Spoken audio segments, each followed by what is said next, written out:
That's how Article 370 came into being. And later, Article 35A was smuggled into Constitution without even any reference to Parliament or debate.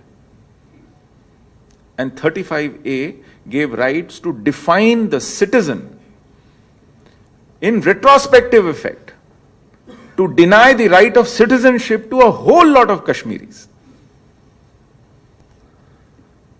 And that's how these distortions came about. And when you start giving privileges, when you start making exceptions for one set of citizens as opposed to other, where will you stop cannot be defined. And today, what started off as a movement for privileges distorts itself into a movement for secession, further distorts itself into movement for freedom, further distorts into itself into a movement for caliphate. It is only a changing degree from privileges to secessionism to complete independence to caliphate. They say now we don't even need nationhood. It's Islamic Ummah. It's not Pakistan. Where will it end beyond ISIS? I cannot speculate. I don't know where Baghdadi will take it to the next stage, but so far I can see only this stage. And next stage is possible only if the world survives.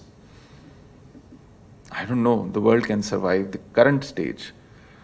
The caliphate wants to take the world too.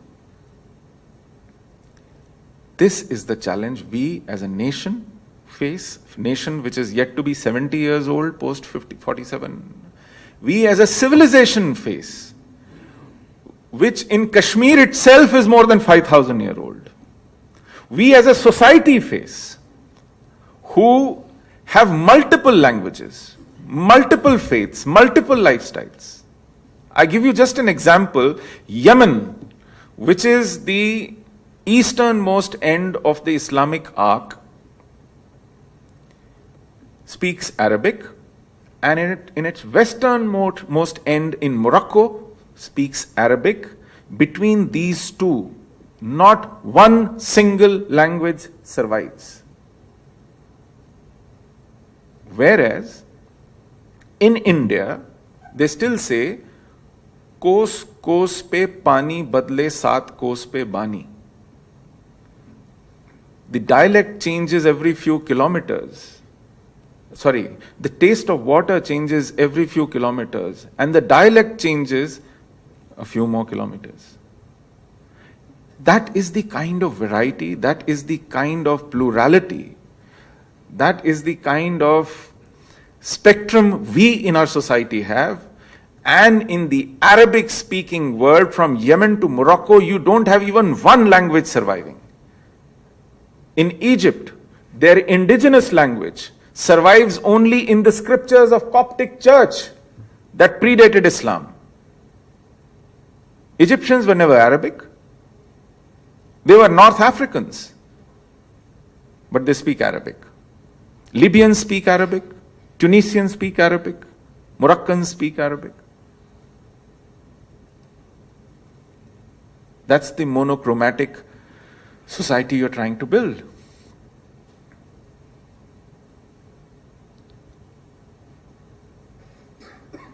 There was a scholar in Saudi Arabia who was recently astounded.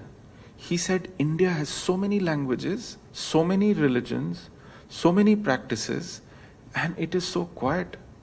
Saudi Arabia, we have one religion, one language, and so much of violence.